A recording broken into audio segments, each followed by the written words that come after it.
Quels sont les éléments à prendre en compte lorsqu'on décide de vendre son bien immobilier? Il y a 3 cas possibles. Soit vous êtes détenteur d'une attestation délivrée par un chef de village ou un promoteur immobilier.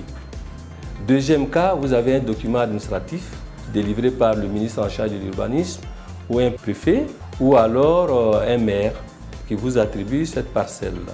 Troisième cas, vous avez un titre foncier. Vous jugez des 3 attributs du droit de propriété, l'usus, le fructus et l'abusus.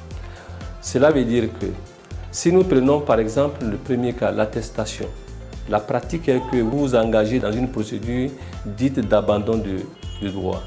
À ce moment-là, vous vous adressez à un huissier de la pratique actuelle, vous manifestez votre intention de céder votre parcelle à une tierce personne qui va signifier dans le guide auprès de ce ministère, c'est-à-dire le ministère en charge de l'urbanisme.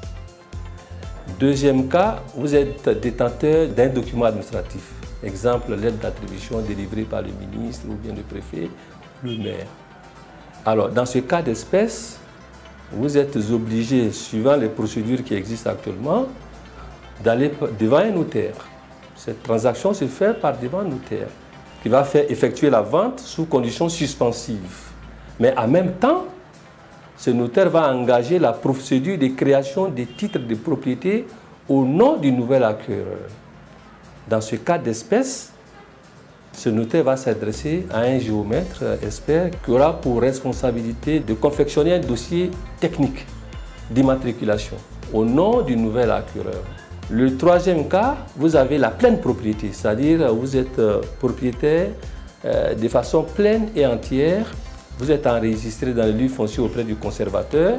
À ce moment, la vente se fait également par devant notaire. Comment se fait un diagnostic immobilier? La première des choses, il faut s'assurer que la parcelle est dans un lotissement qui est approuvé.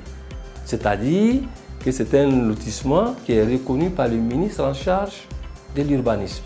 La deuxième des choses, il faut vérifier l'authenticité des documents qui sont sur la parcelle que vous voulez acquérir. Si c'est par exemple une lettre d'attribution, il faut se rendre au ministère, vérifier que le lotissement est approuvé. Quels sont généralement les plafonds au niveau des coûts à ne pas dépasser selon le type et l'ampleur des travaux à réaliser? Il faut dire qu'en Côte d'Ivoire, pour le moment, il n'y a pas une réglementation précise en matière de prix des terrains.